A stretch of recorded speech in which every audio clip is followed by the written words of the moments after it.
Well, our democracy is becoming like a one-way democracy. Even Mba, who is governor of Enugu State of recent, decamped. Most of the top opposition leaders are now in APC. And people have insinuated that APC is trying to turn Nigeria to one-party state, even though the opposition is also in disarray. The PDP now, they are loggerheads with each other. ADC is there, SDP and host of others. But the way it looks, APC has taken most of the formidable opposition people. Because if you are able to get a governor from Southeast to decamp, that is a very big plus, because you know the Southeast supported Peter Obi, they never supported Tinubu. And under his watch now, Enugu used to be one of the respected capitals of the southeastern states of Nigeria then, region. So for Enugu governor to decamp to APC, that tells you that APC is trying to make Nigeria a one-way traffic, what have you. 2027, do you think anybody can stop the president? You see, when it comes to that, I'm always cautious and careful. We have forgotten God, both as Muslims and Christians. Only God knows what will happen in 2027. And anything can be. What happened in 2015? Jonathan was incumbent president. Buhari from outside defeated him. He conceded defeat. So 2027, everybody, every party should play its role.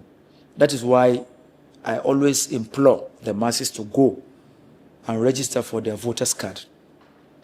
They are the ones that have the power, from state assembly, governorship, senatorial, House of Rep to president. Let them astray the scorecard. Yes, on infrastructure, this is what you did. On water supply, health care, power, employment generation, this, and this, human capacity building. Then you weigh it from there and give the scorecard. So look at the parties. Which of the parties can really challenge the APC and give them a run for their money? The ADC, now you know in INEC, they've given them attention. If the whole convention elect their executives, that is the only formidable party that can face the APC. PDP already, you can see the fight between Sule Lamido, Tanimu, and host of others.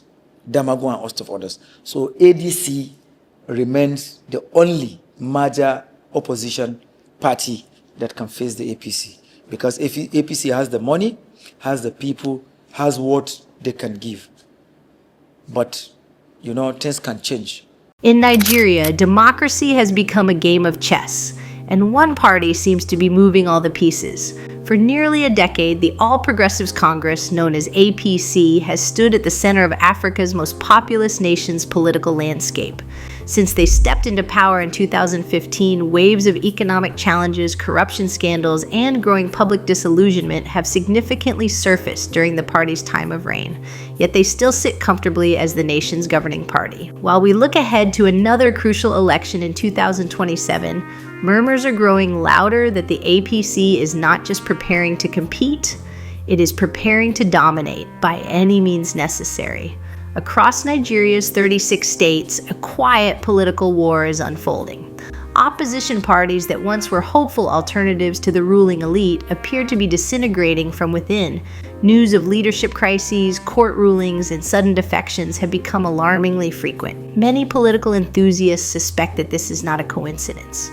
There is an emerging narrative that the APC is strategically hijacking rival parties and structures, ensuring no real challenger survives the race to 2027. In political circles, this tactic is called soft conquest, a method that does not rely on brute force or electoral rigging, but rather on infiltration, manipulation, and quiet control.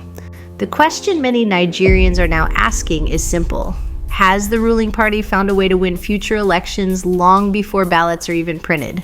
Stay with us to the end. Let's take a closer look at these growing allegations and explore how the political machinery of the All Progressives Congress appears to extend far beyond the party structure. This is not just another story about politics. It is about power, the ballot box, and what happens behind the scenes. Nigeria is often described as Africa's largest democracy, a nation of over 200 million people, rich in diversity, and fiercely expressive when it comes to politics. On paper, it operates a multi-party system, but in practice, the country's political arena has long been dominated by a small circle of powerful elites who have learned to reinvent themselves under different party colors. Let's take a look back to how the APC came to power to understand the unfolding political drama ahead of 2027. The APC was born in 2013, not out of shared ideology, but out of shared ambition. It was a merger of several opposition parties, including the Action Congress of Nigeria, ACN, the Congress for Progressive Change, CPC, a faction of the All Progressives Grand Alliance, APGA, and parts of the then-dominant People's Democratic Party, PDP. Together, they united under one goal: to unseat the PDP, which had ruled Nigeria uninterrupted since the return to democracy in 1999. Hear it as Senator Dino Maleye puts it in a national television interview. Why Nigerians should think differently is that once there is an altar call in the Church of God, only those who are emotionally affected, only those who have conscience, only those who are ready to leave darkness and move to light, respond to altar calls. So ADC is an altar call. It's a national altar call. And those of us who have conscience, those of us who believe in a new order, those of us who want to see a Nigeria where we will be able to answer questions from our grandchildren, who will ask us in the next, maybe when we are 90 and toothless, that when Nigeria was getting bad, Grandpa, what did you do? We want to be able to say we did A, B, C, and D. Not everybody in ADC. Yeah. Understand? It's a saint. But Senator, why? But what I am telling you is that everybody who moved into ADC is concerned about Nigeria. Yeah, let me ask you. Is concerned about hunger. So you think that PDP cannot be an opposition and is not veritable enough to be able to fight or contest the election against the APC and Bola Tinubu? PDP has been purchased. By who? By APC. Who exactly in APC? PDP is a parastatal of APC. Really? PDP is a department of APC.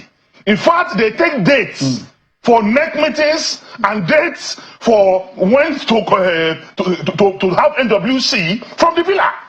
When they have more than two digits of governors, they control the PDP controls states. They have governors. They are leading opposition in the National Assembly. Just look at the number of governors in PDP today. Are these governors acting like opposition governors? It's a question I'm putting up to you. You know the role of an opposition, and you know how powerful Nigerian governors are. Are they playing opposition role as governors?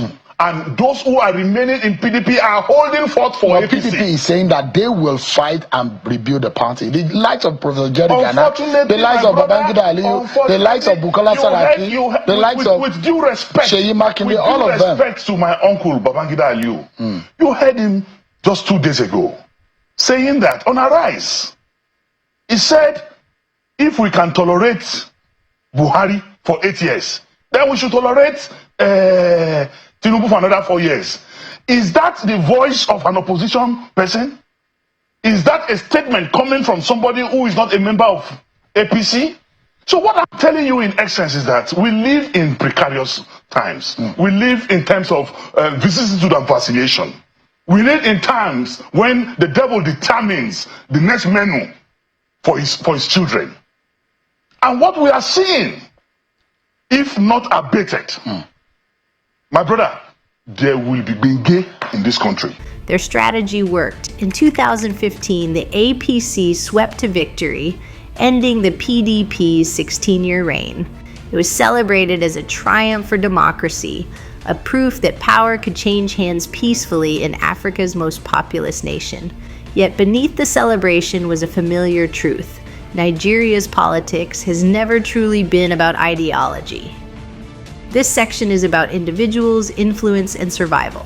Unlike mature democracies where parties stand for clear philosophies, left or right, progressive or conservative, Nigerian politics is driven by personalities. Loyalty to a party is often temporary, loyalty to power is permanent. Politicians frequently switch sides, sometimes just months before an election. In Nigeria, this phenomenon has an unofficial name, political defection, and here it is practically a national sport.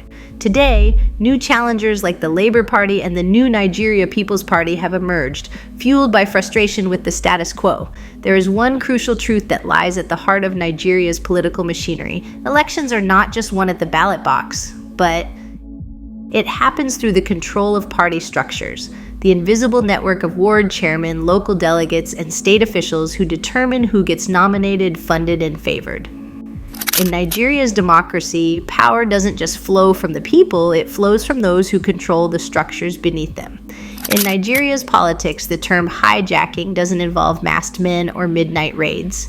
Instead, it refers to a process in which a ruling party, often using state power and influence, manipulates, absorbs, or quietly takes control of opposition parties and their structures.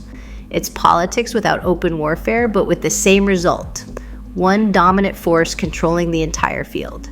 Since the conclusion of the 2023 general elections, mounting evidence suggests that the All Progressives Congress, known as APC, the ruling party in Nigeria, has embarked on a strategic campaign to hijack opposition groups ahead of the next electoral cycle. Across the country, familiar patterns have begun to emerge. Leadership crises within opposition parties, strange court rulings from obscure jurisdictions, and political realignments that always seem to favor the APC in the end. Take, for instance, the Labour Party, the political surprise of 2023. It rose from near obscurity to national prominence, largely buoyed by the youth-driven obedient movement that rallied around Peter Obi.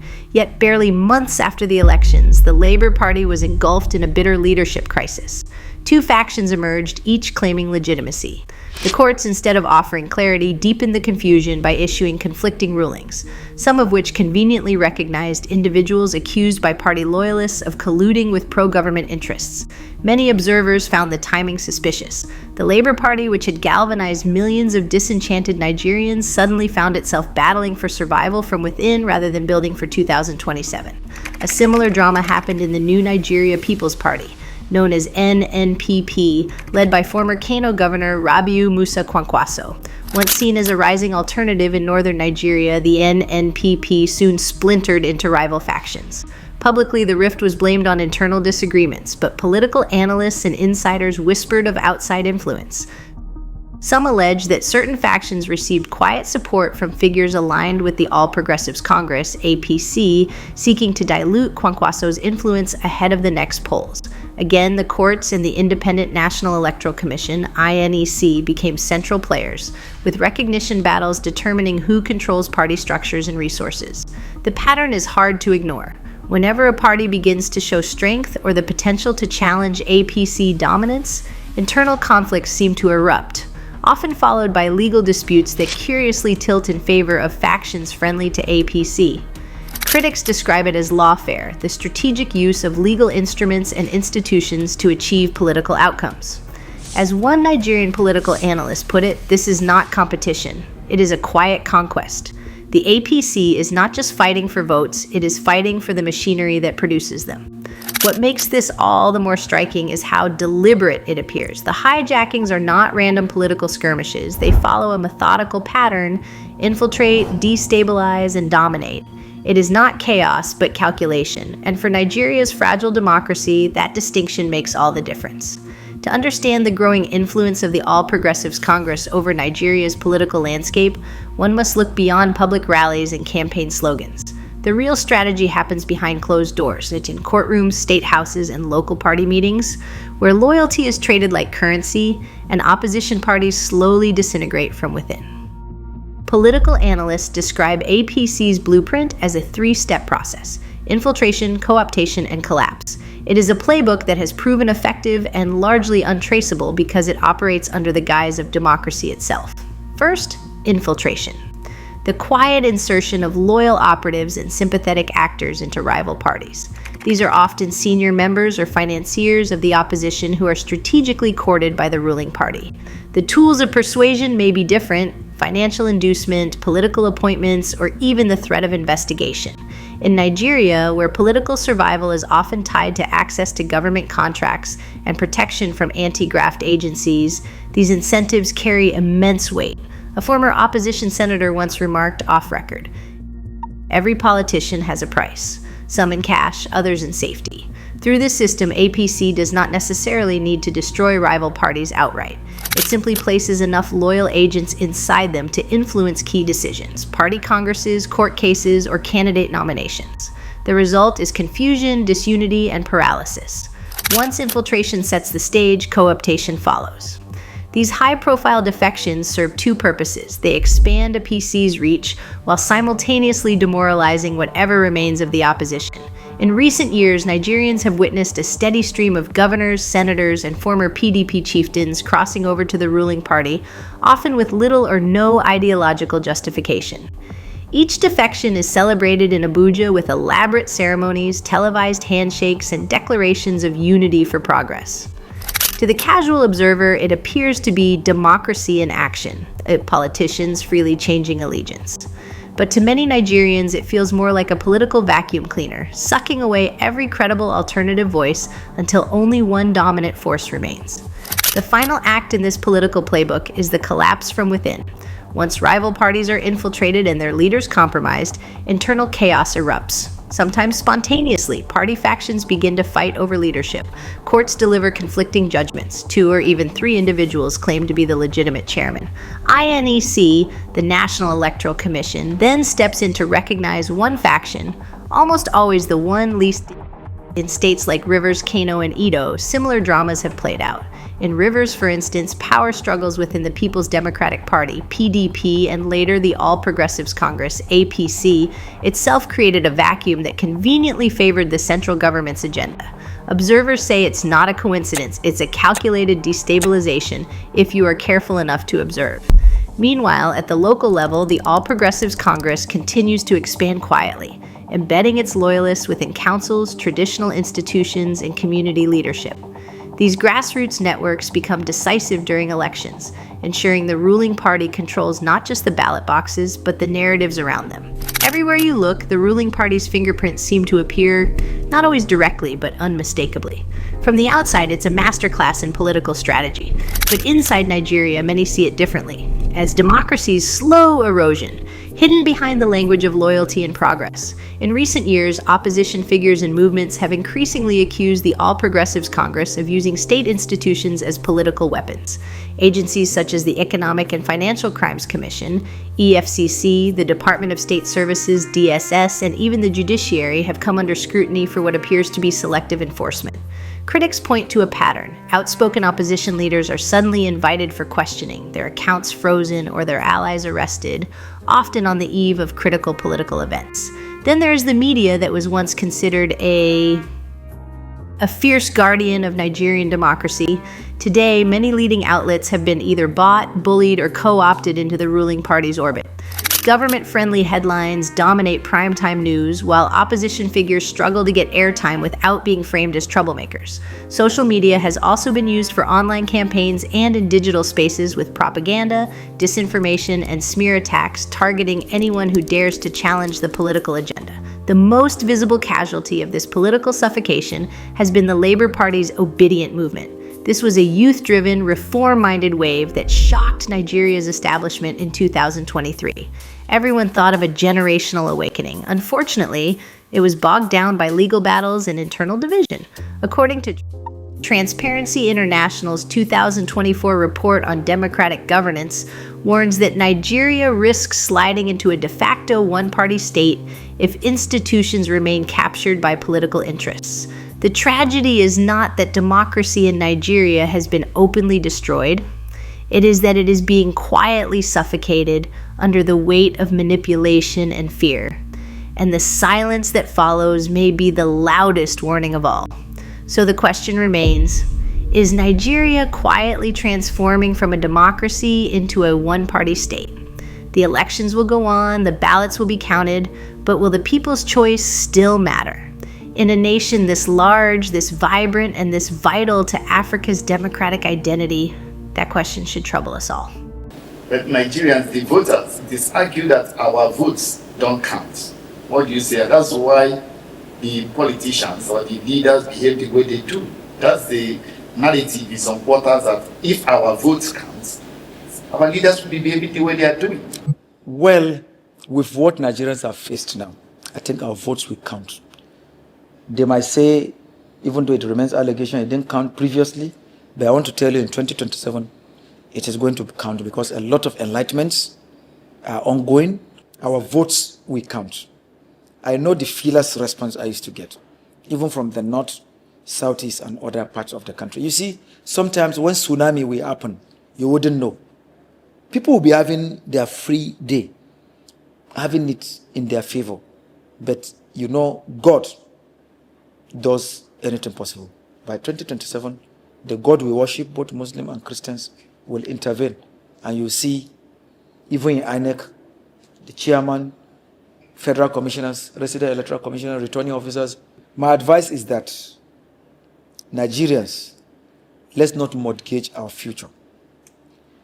But in doing that, let us also remember that we don't have any other country but Nigeria. Let's not involve in violence. Let us get our PVCs, enlighten ourselves. Then, coming to security, see something, say something. Without security, there can't even be election in 2027.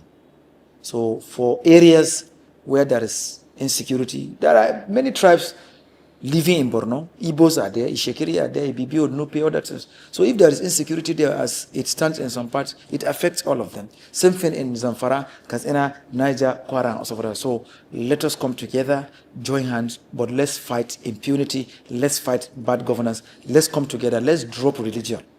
Our forefathers that fought for our independence never considered that.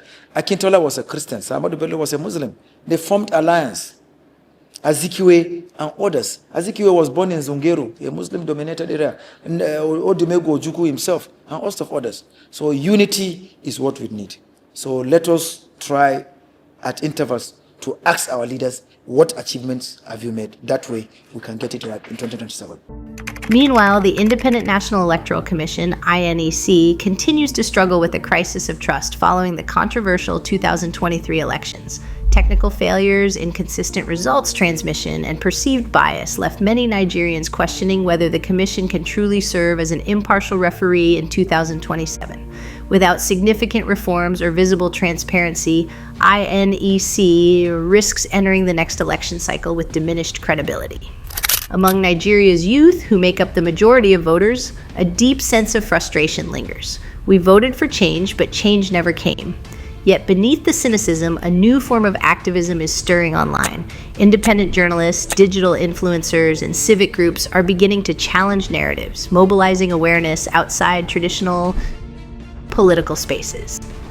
As the road to 2027 unfolds, Nigeria stands at a crossroads, between a democracy renewed by its citizens or one further consolidated by its rulers. As 2027 approaches, the crucial question is not whether APC can win again, it is whether anyone else will even be allowed to try.